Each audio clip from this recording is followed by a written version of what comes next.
ஐயா வணக்கம். தற்பொழுது வள்ளலார் வாழ்க்கை வரலாறில் 11ஆம் பகுதியை பார்க்கப் போகின்றோம். வள்ளலார் அவர்கள் 25 வயதுக்குள் தான் இருக்கும். வயதெல்லாம் கரெக்டாக அந்த நேரங்கள் தெரியல, யாரும் அதை குறிப்பிடவில்லை. ஏன்னா அவர் கல்யாணம் ஆன பிறகு தான் சிறிது காலம் இருந்து சென்னையில் இருந்தப்போ அவருடைய சின்னம்மையார் காலமாகிவிட்டாங்க. அதுக்கப்புறம் அவருடைய சபாபதிவில் அவருடைய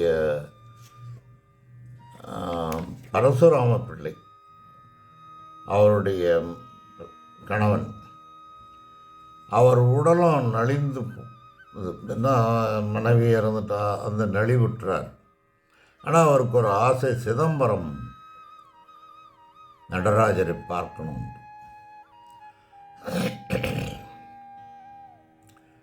சரி என்று ஐயா அவர்கள் அதற்கு வேண்டிய ஏற்பாடுகளை செய்ய முனைந்தார். இந்த நேரங்களில் சில வைணவர்கள் வந்து அவரை சோதனை மாதிரி சோதிக்க பார்த்தாங்க. சோதிக்கன்னா, சைவத்தை பற்றி பெருசாக பேசுகிறாரு, இவ்வளோ பெரிய பேர் வருது, இவருக்கு வைணவம் தெரியுமா அப்படின்ற ஒரு, ஏன் அப்படி அவங்களுக்கு அந்த மாதிரி ஒரு சந்தேகம் வருதுன்னா, அவங்களுடைய அளவு அதுதான். அவர்களால் இவரை புரிஞ்சிக்க தெரியல, என்ன தத்துவம் என்ன இதுன்னு தெரியாது. சைவத்தையும் ஒரு எதிரியாக பார்ப்பதால் தான் அவர் விளக்கம் தெரிவதில்லை. அப்படி அவர்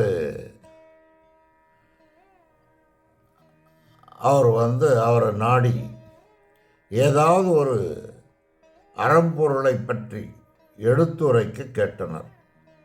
வைணவத்தில் இருக்கிற அறம்பொருளை எடுத்துரைங்க என்று கேட்டாங்க. அந்த கூட்டம் ஆச்சரியப்படும்படி ஐயா அவர்கள் குரு பரம்பரை பிரபாவம் என்ன ஒரு அத்தியாயத்தை எடுத்து, அந்த ஒரு அரிய நூலை எடுத்து விளக்கி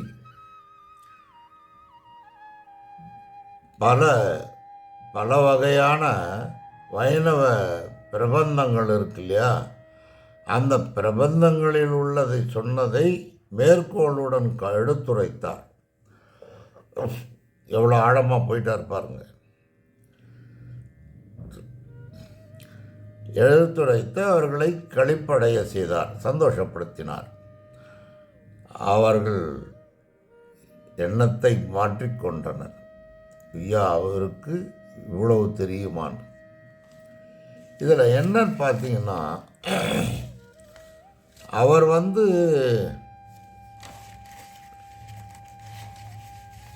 ஒரு தெய்வம்தான், உன்னை விட்டால் நான் வேறு எந்த தெய்வம் அடித்து பேசுகிறாரு, யார் கல்லர், யார் பண்ணாலும் நான் மாற மாட்டேன்லாம் சொன்னவர் வைணவத்தை பற்றி சொல்கிறாரே, இவர் எப்படி, இன்னும் ஒரு கேள்வி இருக்குது அதில். அப்போ வைணவத்தை பற்றி இவ்வளோ அழகாக சொல்லக்கூடிய ஒரு நபர், அதுவும் கடவுள் தானே, அதையே நேசிக்கல, இதையா இப்படி சொல்கிறாரு, அன்னைக்கு ஒரு பேச்சு இன்னைக்கு ஒரு பேச்சான்றது கிடையாது.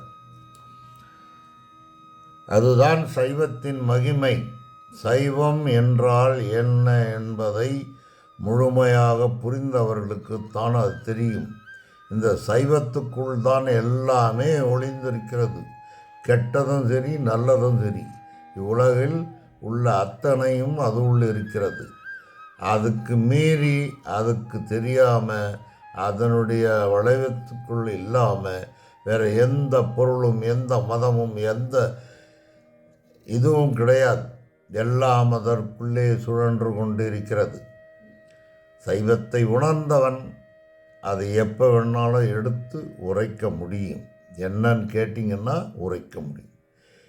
இது இந்த சைவ சித்தாந்திகள் சைவத்தில் வந்த அருளாளர்களால் தான் முடியுமே தவிர வேறு யாராலும் முடியாது என்பது நிரூபிக்கப்பட்ட உண்மைகள். இதுவரை யாரும் அதை எடுத்து அப்படி சொல்கிறது கிடையாது. சொன்னதாக ஒரு நிகழ்ச்சி கிடையாது. இந்த சைவர்கள் எப்படி இறைவனோட உறவாடல் உண்டோ, இறைவனையே பார்க்கக்கூடிய இது இருக்கோ, வேறு யாருக்கும் கிடையாது. அது ஒரு சாரார் என்பதில்லை. சைவம் என்பதை நாடி அதில் உள்ளே புகுந்த அந்த தத்துவத்தை அறிந்து கொண்டவன் எவன் ஒருவன் சைவனோ அவன் இந்த உலகத்தில் இருக்கக்கூடிய யாராக இருந்தாலும் அந்த நிலையை பெறுவான். அந்த நிலையை தெரிந்து கொள்ளவே சந்தர்ப்பங்கள் உலகில் மக்களுக்கு கிடைக்கவில்லை. ஏன் வள்ளலார் சொல்கிறார், இதை எத்தனை பேர் அறிஞ்சார்கள், எத்தனை பேர் தெரிந்து கொண்டார்கள், எத்தனை பேர் அது உள்ள சென்றார்கள். இங்கே இருக்கிறவங்க தான் நம்ம அதில் நாடி செல்கிறோம். வெளிநாட்டவர்கள் எடுத்து சொல்வதற்கு ஆள் இல்லை, இதை கொண்டு போய் சேர்க்க ஆள் இல்லை. அப்படி சேர்த்தாலும் அது முழுமை பெறாததாக நிற்கிறது. அவர்களுக்கு முழுமையாக புரிந்து கொள்ளக்கூடிய அளவுக்கு ஒரு சைவம் என்றால் என்ன என்று அதை முழுமையாக புரிந்து கொள்ள முடியாத நிலை இருக்கிறது. காரணம் அரசியல், மதவெறி, இந்த மாதிரி பல சிக்கல்கள் வந்து அதை முழுமையாக, ஏன்னா கொண்டு போகிறவனுக்கு முழுமையாக அறியாதவன் தான் கொண்டு போகிறான்.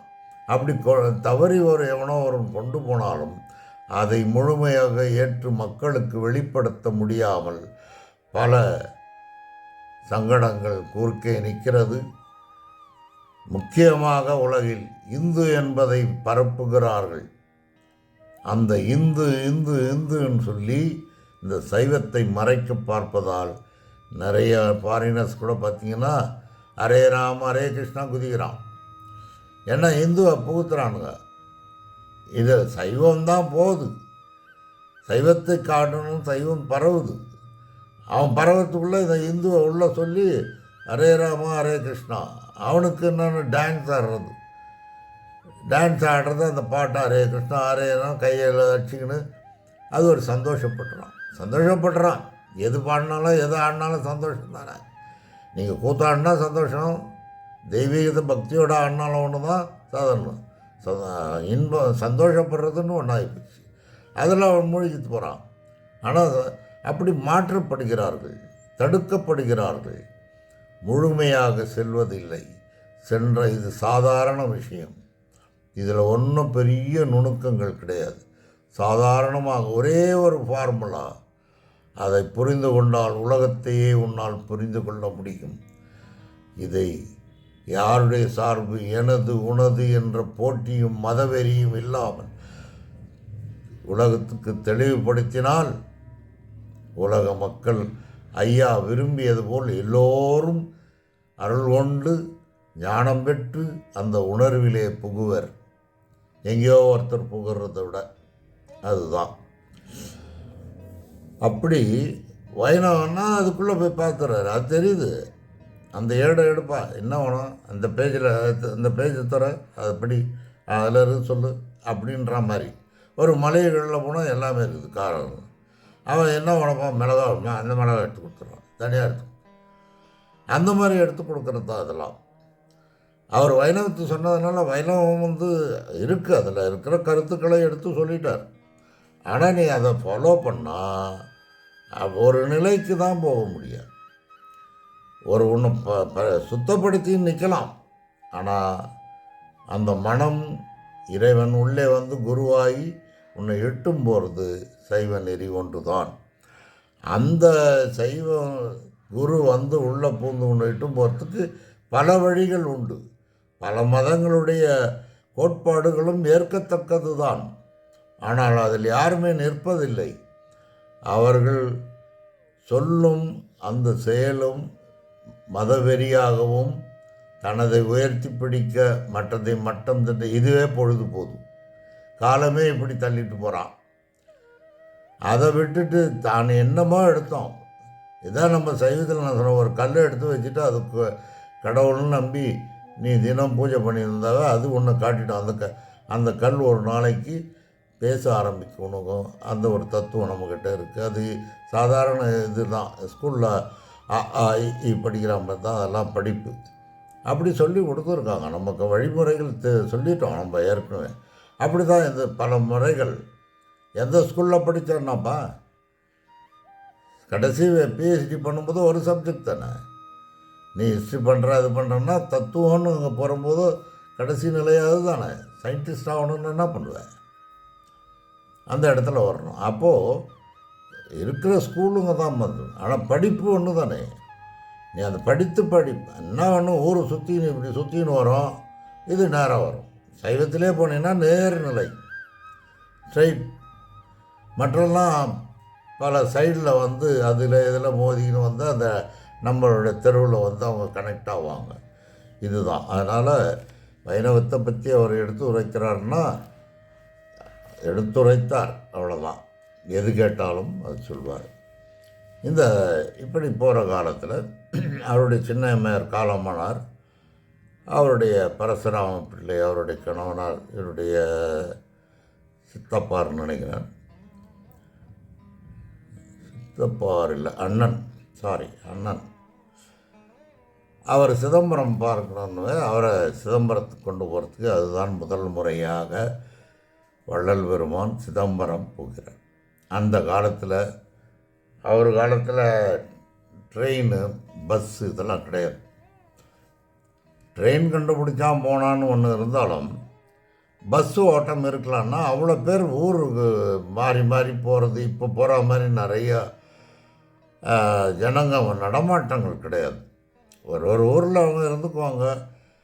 அவங்க சொந்தக்காரங்க எங்கன்னா இருந்தாக்கா அன்றைக்கி ஒரு நாள் வண்டியை பூட்டின்னு வருஷத்துக்கு ஒரு வாட்டி போவாங்க. மற்றபடி அப்படி தான், போக்குவரத்து கம்மி. அதனால் ரெகுலராக ஒரு வண்டியை விட்டு அது கிடையாது. அப்போ இந்த காரு லாரி இதெல்லாம் கிடையாது. மாட்டு வண்டி, குதிரை வண்டி, இதுதான். மாட்டு வண்டி தான் தூரத்துக்கெல்லாம். குதிரை வண்டி ஊருக்குள்ளே தான் வச்சுருந்தாங்க. வெளியூர் போகணுன்னா குதிரை வண்டி எடுத்து போக மாட்டாங்க. மாட்டு வண்டி தான், அதுதான் போகும்.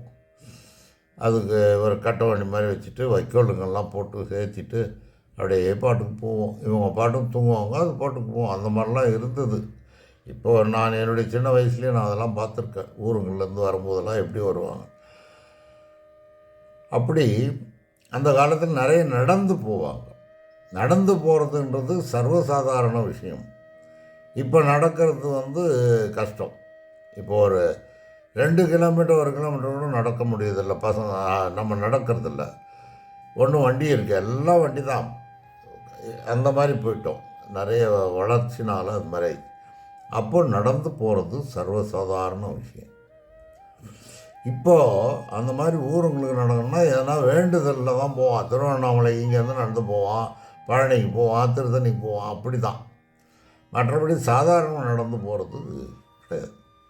அன்றைக்கு அவருடைய நண்பர்கள் அவர்கிட்ட எப்பவுமே ஒரு கூட்டம் இருக்கும்.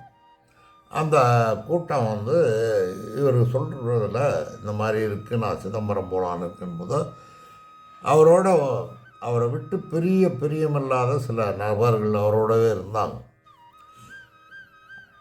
அவர்களெல்லாம் என்ன செய்கிறாங்க, மொத்தமாக போகலான்ட்டு மொத்தமாக கால்நடையாகவே அவங்க பயணம் மேற்கொள்கிறாங்க சிதம்பரத்துக்கு. போகிற வழியெல்லாம் இருக்கக்கூடிய கோயில்களை எல்லாம் தரிசித்து ஒவ்வொரு கோயிலையும் ஒரு பாட்டுங்களை பாடிடுறார். ஆண்டவனை கண்டதான் அவருக்கு தன்னார் ஏதோ பாடல் வரும், அதை பற்றி இது அப்படியே பாடிட்டு கும்பிட்டுட்டு போயிட்டே இருந்தாங்க. இப்படியே போய் பாண்டிச்சேரி, புதுச்சேரி போய் சேர்ந்தாங்க. புதுச்சேரி போய் சேர்ந்தது அங்கே ஒரு ரெஸ்ட்டு, ஓய்வு எடுக்கணும். அப்படியே கண்டினியூஸாக போகிறது ஜென்ரலாக கிடையாது. பொதுவாக வந்து கொஞ்சம் தூரம் போயிட்டு ஒரு ஊரில் தங்கிடுவாங்க, நைட்டு இருப்பாங்க, சாப்பிடுவாங்க, படுத்து உறங்குவாங்க. மறுநாளோ இல்லை அன்னைக்கும் அப்படி உடல் கால் இதை பொறுத்து ஓய்வெடுத்து அங்கேருந்து ஆரம்பித்தா இன்னொரு 100 கிலோமீட்டர் போவாங்க. அந்த மாதிரி தான் பயணங்கள் மேற்கொண்டது. ஸோ இவர் புதுச்சேரியில் போய் தங்கினாங்க. தங்கியப்போ அங்கே இருக்கிற மக்களில் சிலருக்கு இவரை பற்றி கேள்விப்பட்டது உண்டு. சிலர் புதுசாக பார்க்கும் பொழுதோ இப்பேற்பட்டவர்களை பார்க்கும் பொழுதே ஒரு கவர்ச்சி ஏற்படும், ஒரு பக்தி ஏற்படும். இது ஏதோ ஒரு இவருன்னு ஜனங்க தன்னை அறியாமல் நிற்பாங்க. அப்படி பார்த்ததில் சிலர் சந்தேகங்களை கேட்க ஆரம்பித்தாங்க. அந்த சந்தேகங்களுக்கு ஒரு பதில் சொல்கிறார். அந்த பதில் கொடுக்கறத பார்க்கும்போது அவருடைய நிலையை மக்கள் புரிந்து கொள்ள முடிகிறது. இதில் கேள்விப்பட்டு ஒரு மக்களுக்கு அப்படியே ஊர் பரவுறதுனால அந்த ஊரில் இருக்க பிரபலங்கள் நிறைய பேர் அவர்கிட்ட பல சந்தேகங்களும் கேட்குறாங்க. சிலது அவர்கிட்ட பிரசங்கங்களும் எதிர்பார்க்குறாங்க. அதெல்லாம் பொதுவில் நடக்கக்கூடிய விஷயம். அவர்களுக்கு அவர்களுடைய ஐயங்களை தீர்க்கிறார். சில பிரசங்கங்களை இறைவனை பற்றி அவர் பிரசங்கம் பண்ணுறாரு. இதெல்லாம் கூடி வர இதை கேட்டு அதை சுற்றி இருக்கிற ஊருங்க, புதுச்சேரியை சுற்றி இருக்க கடலூர் இதெல்லாம் பரவிடுது நியூஸ். இந்த மாதிரி ஒருத்தர் வந்திருக்காரு ராமலிங்கம்ன்ட்டு. இந்த மாதிரி அப்போ வள்ளலார்னு பேர் கிடையாது, ராமலிங்கம் தான் ஐயா. எல்லாம் சொல்ல அங்கேருந்து ஆட்கள் வர ஆரம்பிச்சிட்டாங்க. இப்படி அங்கே சிறிது நாட்கள் அவர் தங்க வேண்டியதாக போயிடுச்சு. அதுக்கப்புறம் தமையனாரோட தன்னுடைய இவரோட நண்பர்களோட சிதம்பரம் பயணிக்கிறார். அங்கேருந்து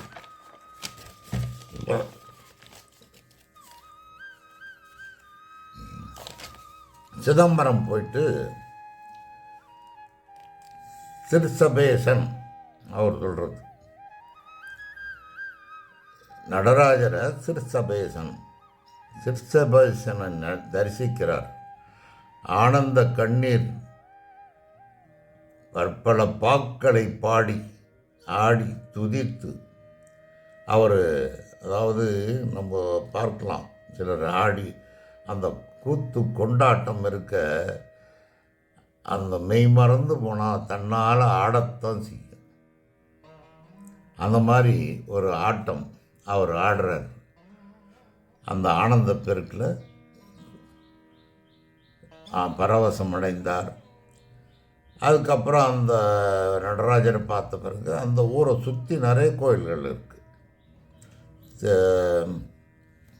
நிறைய ஊர் சுற்றி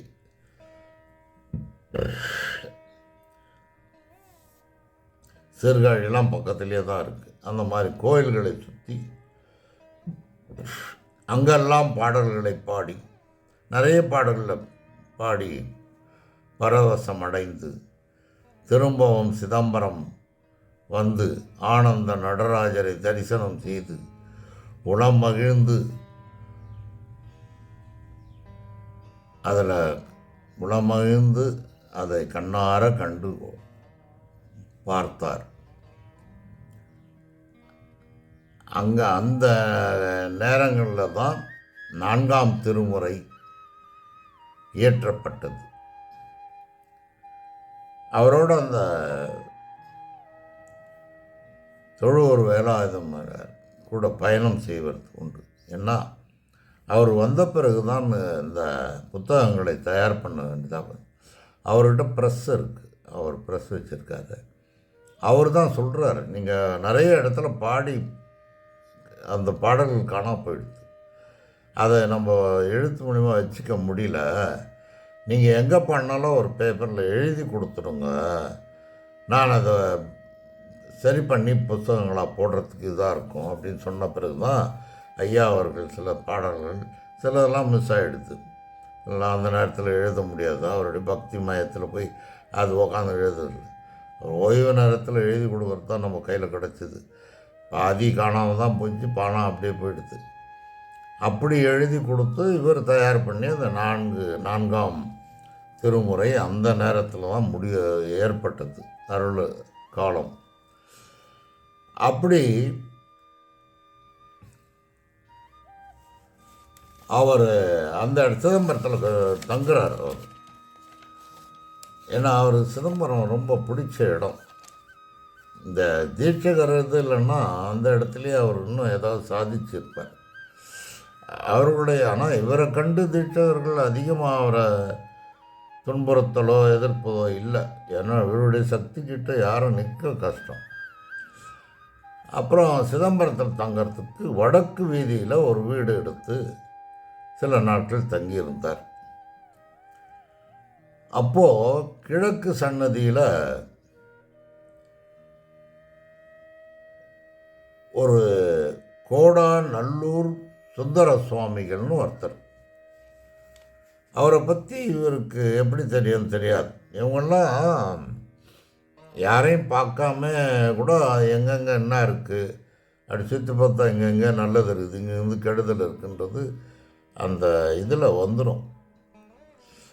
அந்த வெற்றிடமாக இருக்கக்கூடிய பொருளில் மனக்கண்ணால் பார்க்க சக்தி உண்டு. இது ஊனக்கண்ணால் பார்க்குறோம், மனக்கண்ணால் அதை பார்க்க முடியும். அப்படி பார்க்கறது தான் அவரை இவர் கண்டுபிடிச்சிருப்பார். இல்லைன்னா யாரும் சொல்லியிருக்கணும் அவருடைய மகத்துவத்தை. இவர் அதெல்லாம் தெரியாமல் அந்த சுவாமிகள் கிழக்கு சன்னதியில் தங்கியிருந்தார் அந்த தெருவில். அவரை இவர் பார்க்கறதுக்காக ஆளை அனுப்பிச்சு எந்த நேரத்தில் வந்தால் நீங்கள் ஓய்வுடன் இருப்பீர், உங்கள்கிட்ட பேசலாம் அப்படின்னு தெரிவிக்க கேட்டார்.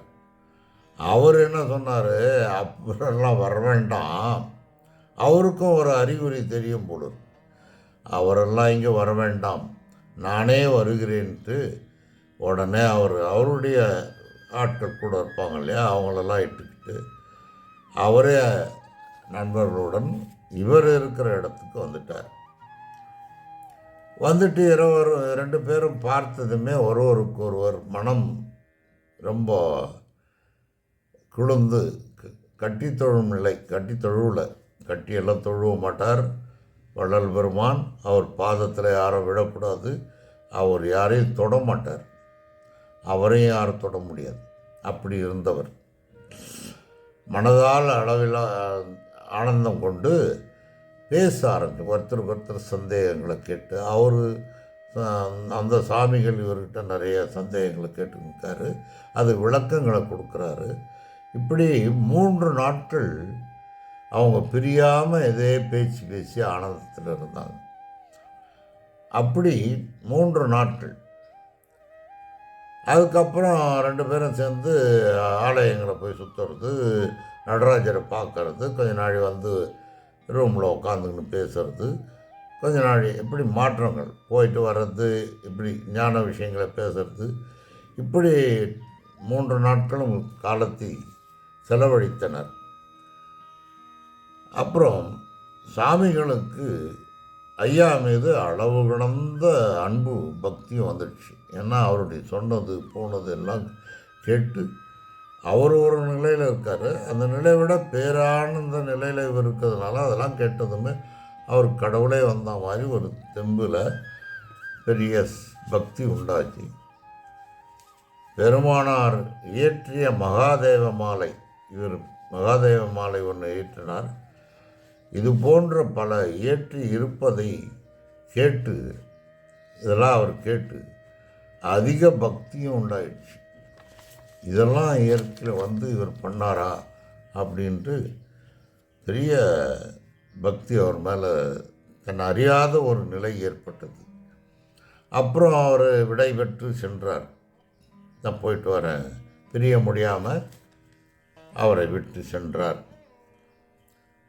அவர் நண்பர்கள் சாமிகள் எதிரே நின்று பேசாமல்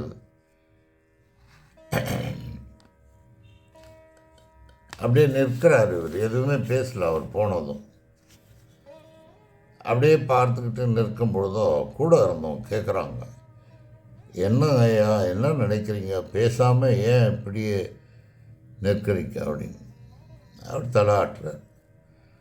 அந்த இது நடுப்புற வந்த சாமி இருக்கார் சுந்தர சுவாமிகள், அவருடைய சிஷ்யர்கள் அவரை கேட்குறாங்க. அவர் நேருக்கு நேர் பேசலையாம். பேசும்போது இவர்கிட்ட வந்தப்போ நேருக்கு நேராக கேள்வி அப்படி உட்காந்து பேச, சைடில் தான் பக்கத்தில் உட்காந்துன்னா பேசினாராம். அதை கேட்டாங்களாம், ஏன் சாமி நீங்கள் நேராகவே அவர்கிட்ட கேட்கலையே, பக்கத்தில் உட்காந்துன்னு வளவள ஆகினீங்களே, என்ன காரணம் அப்படின்னு கேட்டிருக்காங்க. அதுக்கு அவர் சொன்னாராம், அவர் பேர்பட்ட பெரிய ஆட்கள்லாம் நேருக்கு நேர் நின்று பேசினா நம்ம சக்தியெல்லாம் அப்படி இழுத்துடுவாங்க, அதனால் நான் சைடில் உட்காந்து. இது வள்ளலார் அளவில் அது சொல்கிறது சரி பொருந்தாது. வள்ளலாருக்கு இவங்க சக்தியெல்லாம் தேவையில்லை. அது செய்கிற ஆட்கள் இருக்காங்க, வந்தவனை பிடிச்சி இழுத்துக்கின்னு அவனை டம்மி ஆகணும் தான் இவன் பொழப்பு நடக்கும்ன்றது. அதெல்லாம் சிலது சாதனை, சிலது சாதனை இல்லாது ஒரு சொல் வழக்கில் வந்தது இப்படி தான். அப்படி ஒருவனுடைய சக்தி இழுக்கக்கூடிய அளவுக்கு இருக்கிறவன் இழுக்க மாட்டான். அப்படி ஒரு சாதாரண விஷயம் கிடையாது. இது பொதுவாக பேச வேண்டியதாக அவர் பேசியிருக்கார், அவருக்கு அந்த அளவு தான். அதுக்கப்புறம் இவர் ஒரே கண்ணில் தண்ணி வருது, வள்ளல் பெருமானுக்கு கண்ணில் தண்ணி வருது. அவரை நினச்சி ஏதோ மௌனமாக இருக்கார், பேச மாட்டுறாரு. இவரோட கூட இருக்கிற நண்பர்கள் என்னையா ஆச்சு, அவர் போனதும் நீங்கள் அதிகமாக பேச மாட்டீங்க, கண் கலங்குறீங்களே என்னன்னு.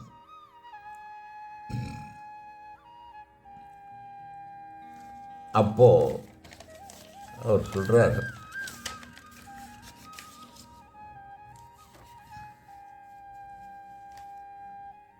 அவர் சுந்தர சுவாமிகள் இன்னும் 6 மாதத்தில் மறைந்து விடுவார் என்று சொல்லி மேலும் வருந்தினார். அவர் ஒரு நல்ல மனிதன்றதில் இவர் மனசில் ஒரு பிடிப்பிட்டு 6 மாதம் அவருடைய காலம் விதி முடியுது. இருப்பினும் அது இவருக்கு தெரியுது, அவர் மறைந்து விடுவார் என்று மேலும் வருந்தினார். அப்படி ஒரு நிகழ்ச்சி நடந்தது. அதுக்கப்புறம் சிலது காலம் அங்கே தங்கியிருந்தார். அதற்கு அடுத்த பகுதியில் பார்ப்போம். இதுவரை இந்த அளவில் நான் நிறுத்தி கொண்டு அடுத்த பகுதிக்கு அடுத்தது பார்ப்போம். எல்லோரும் சப்ஸ்கிரைப் பண்ணி பாருங்கள். பார்த்தீங்கன்னா எங்களுடைய பதிவுகள் அனைத்தும் உங்களுக்கு வந்துடும். 2வது கமெண்ட்ஸ் வேணும். உங்கள்கிட்ட நீங்கள் எனக்கு ஏதாவது தெரிவிக்கணும். இதனுடைய நல்லது கெட்டதும் இல்லை, நான் பதிவிடுறது உங்களுக்கு நல்லா இருக்கா, இல்லை போதுமா, இன்னும் வளரணுமா, ஏதாவது குறைபாடுகள் இருக்கான்றது எனக்கு தெரிஞ்சுக்கணும். இல்லைன்னா நான் எப்படி தெரிஞ்சுக்க முடியும்? நான் சொல்கிறது கரெக்டு, அதில் நான் ஒன்றும் தவறு செய்யலை. சொல்கிறது உண்மையான கருத்துக்கள் தான், அதில் ஒன்றும் இல்லை. அதில் வேறு ஏதாவது குற்றங்கள் ஏற்படக்கூடாதுன்றது எனக்கு மற்றும் கேட்குறவங்களுக்கும் இனிமையாக இருக்கணும், சொல்கிறவங்களுக்கும் ஒரு குழுமை இருக்கணும், நானும் சந்தோஷப்படணும். அதனால் எனக்கு நிறைய உங்களிடமிருந்து புகழ் தேவைன்றதுக்காக சொல்ல, என் குறைபாடுகள் ஏதேனும் இருப்பினும் நீங்கள் சுட்டி காட்ட வேண்டும் என்பது தான். ஆக இந்த வரலாறு நாளடைவில் மறைந்து போகக்கூடாது, மாற்றங்கள் ஏற்படக்கூடாதுன்றதுக்காக நான் இதை பதிவு செய்ய வந்தேன். இது தன்னுடைய பிள்ளைகளுக்கும் வருங்கால சந்ததிகளுக்கும் ஒவ்வொருவருக்கும் கடமை, அதை ஊட்ட வேண்டும். நம் சைவ நெறியும் நம் தமிழர்களுடைய வாழ்நிலையும் நிலைநிறுத்த வேண்டும். இல்லை என்றால் எல்லாமே படுகொழி ஆகிடும். அதனால் எல்லோருக்கும் என்னுடைய வணக்கம், என்னுடைய தாழ்மையான வேண்டுகோளும். வணக்கம், வருகிறேன்.